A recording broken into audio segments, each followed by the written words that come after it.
el diputado nacional Fabio Ketglas, que publicó un interesantísimo artículo titulado Ideas descabelladas del plan Grabois que avala el presidente. Fabio, buen día, ¿cómo le va? Buen día, un gusto, Jacobo. Gracias. Eh, Ideas descabelladas. Lo que voy a decir es esto. Hace bastante tiempo que frente a esta audiencia yo sostengo que Grabois, si pudiera, sería como Pol Pot. No puede, porque esto es la Argentina, ¿no? A ver, Pero vamos un poco más allá de Grabois porque para no personalizar, pero también vamos a hablar de él. En la Argentina en todas las generaciones siempre hay una reacción de insatisfacción generacional con los resultados sociales que están a la vista, porque las sociedades no son perfectas y la disconformidad es parte del motor de la historia, digamos, ¿no? Entonces ahí, en los 60, en los 70, en la generación que usted quiera, digamos, es un rasgo de la modernidad, cuestionar la sociedad que hemos heredado y tratar de reconfigurarla, de cambiar las instituciones que menos nos gustan, etcétera. En este momento, en Argentina, pero no solo en Argentina, en un montón de lugares, hay una crisis de la democracia liberal, hay una crisis de modernidad, digamos, inclusive es cuestionada la ciencia, los antivacunas, los terraplanistas, hay gente que cuestiona el trabajo como organizador social, está muy cuestionado el espacio público como espacio de encuentros. Es un problema que excede a la Argentina y que todas las sociedades van a tener que procesar. Esto está seguramente condimentado con los resultados de un proceso de disrupción tecnológica muy severo, que generalmente no se dice. Yo soy muy defensor de la tecnología, etcétera, pero la tecnología obviamente genera ganadores y perdedores. Y las sociedades que no se preparan empiezan a tener muchos perdedores y pocos ganadores. Y bueno, en Argentina tiene todo esto, en Argentina tiene todo esto una particularidad, ¿no? O sea, se ha ido imponiendo no podría llamarlo ideología, porque uno no ve un texto ordenado al respecto, pero se ha ido imponiendo una visión de que obviamente que la Argentina es un país injusto, de que nuestro orden productivo es un orden productivo negativo, que en el caso de la producción agraria supuestamente nos envenena, de que hay una concentración de la riqueza muy significativa, de que disponiendo de un montón de activos naturales hay una cantidad de gente que no accede a suelo y que vive en condiciones indignas, y que eso se resolvería, digamos, ¿no?, revisando todo ese orden de cosas con algún tipo de respuesta que es volver a formas comunitarias de producción, volver a formas más elementales de distribución de los recursos, etcétera. Yo, puntualmente, me parece legítimo que haya gente que piense así. Yo creo que están equivocados, digamos, ¿no? Que el salto tecnológico que la sociedad ha dado debe administrarse capacitando a más personas para que puedan ser usuarios y productores resueltos, innovadores, calificados para aprovechar de ese salto tecnológico. Puntualmente creo que la Argentina tiene que producir más, no que tiene que producir más, y seguramente tiene que producir mejor, obviamente, productos crecientemente sofisticados, que es lo que demanda el mundo. Creo que nuestros modelos de organización tienen que ser habilitar la instancia pluralista, digamos, la gente que quiera vivir comunitariamente, viva comunitariamente, pero que la gente que quiera vivir de otra manera pueda hacerlo, que la Argentina tiene que recuperar instituciones económicas, desde ya la moneda, el crédito, etcétera. Ahora, estos imaginarios están en disputa en la Argentina. Estos imaginarios están en disputa, y a mí me gustaría tener una conversación con Grabois y decir que las experiencias que en el siglo XX ha habido de intentar forzar, en términos políticos, la marcha de la historia, ignorando los datos de la realidad sociotecnológica, etcétera, fueron muy malos. Usted nombró el caso de Pol Pot, la mayoría de la gente no sabe quién es. Fue un dictador autoritario en Camboya que en muy pocos años produjo una masacre tratando de forzar el regreso a formas de vida tradicionales. Pero lo mismo pasó en China con la revolución cultural de Mao, lo mismo pasó en Albania, en algunas de las experiencias en Europa del Este, y tal vez la excepción, por una cuestión muy particular, la excepción de un cambio choqueante de forma de vida, sea la excepción de los kibbutz, ¿no? O sea, los kibbutz, la gente que venía de la Shoah, que había perdido todo y estaba desahuciada. El Estado de Israel les dio un lugar, constituyó una forma de vida comunitaria de base agraria, que son los kibbutz, que digamos, hoy hay muchísimo menos de los que había, sí, pero que han funcionado sin autoritarismo, la gente pudo entrar, bueno, salir en el marco de una democracia, etcétera. si usted me permite, yo citaría el Holodomor, ¿no? Que es justamente la represión stalinista en Ucrania, cuando el proceso de colectivización de la propiedad, Sí. que me parece que es Bueno, ahora la paradoja es que por eso es una conversación interesante. Argentina no es un país que tenga particularmente un proceso de concentración de la propiedad terrateniente, supuestamente. Esto hay datos estadísticos, ¿no? Argentina tiene 200.000 productores agropecuarios. Argentina no es un país caribeño donde 5 familias son dueñas de la tierra, eso no es verdad. Argentina ha producido varias transformaciones de base tecnológica en la base, en la zona núcleo, sobre todo, la mecanización en los 50 y los 60, el nuevo paquete tecnológico asociado a la siembra directa en los 90 y los 2000. O sea, tenemos un campo que invierte, un campo innovador, etcétera. Y tenemos, en lo único en que yo coincido con Grabois, es en que si listamos los problemas, él y yo seguramente los problemas son los mismos. ¿No? Que la gente acceda a suelo urbano. Ahora, yo le diré a Grabois, en Argentina, hasta el año 75, la gente accedió al suelo urbano bastante fluidamente, porque existía el loteo popular. Y las personas que tenían un trabajo en blanco iban y se compraban su terrenito, y las personas de edad se deben acordar, en 60, 72, 84 cuotas, con la mitad de un salario mínimo la gente se lo compraba, las parejas de trabajadores se lo compraban, y se constituían los barrios en las periferias urbanas, donde las municipalidades con el tiempo iban mejorando la infraestructura, etc. Así se construyó nuestro Gran Buenos Aires, así se construyó el barrio donde yo nací y me crié, digamos. Ahora, ¿por qué desapareció el loteo popular? Que era un buen negocio para los desarrolladores, era una posibilidad para los trabajadores, formaba una ciudad cohesionada, socialmente integrada, etcétera.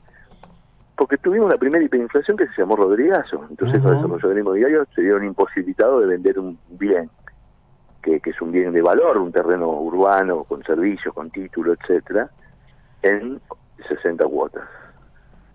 Entonces, no es que la Argentina nació mal parida. Entonces, pero por supuesto, si destruís la moneda, es muy difícil tener un mercado fluido de bienes durables si vos destruís la moneda. Pero yo diría, mira, gran problema de que la Argentina tenga este nivel de informalidad urbana es nuestros problemas macroeconómicos. Entonces, vos arreglás la economía, ¿se arregla inmediatamente el problema de acceso urbano? No, pero yo te digo que con el tiempo se arregla. Porque eso es como, yo siempre tomo en consideración los diálogos que tengo con mi madre, ¿no? Que es una señora muy mayor, que me dice, pero vos fijate cómo viven, que es un comentario muy típico de su edad, y sin embargo tienen un plasma de 24 pulgadas, lo que fuera. Y entonces yo le respondo y digo, sí, lo que pasa es que Garbarino para el plasma le da crédito, pero para acceder al suelo urbano nadie le da crédito. Claro. Es perfectamente, y bueno, y entonces tendríamos que empezar a trabajar cómo recuperar el crédito Fabio, para acceder al Fabio, suelo urbano. si me permite, yo Perdón, sí, y ahí hay un punto que es central. Sí. El crédito, porque el suelo urbano hay que pagarlo, porque tiene un costo generarlo, porque si no, lo que pasa en Argentina es que el Estado hace un esfuerzo enorme, genera mañana 100.000 lotes urbanos, más o menos la generación de un lote urbano es $5.000, esos 100.000 lotes son $500 millones. Si vos no generás lo que dirían los financieros un rebowling, nunca vas a resolver el problema. Vas a resolver el problema de 100.000. Argentina precisa generar 1,5 millones de lotes urbanos. Entonces, hay que cobrarlo.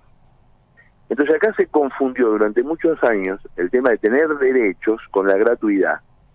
Lo que el Estado tiene que garantizar son las condiciones de accesibilidad.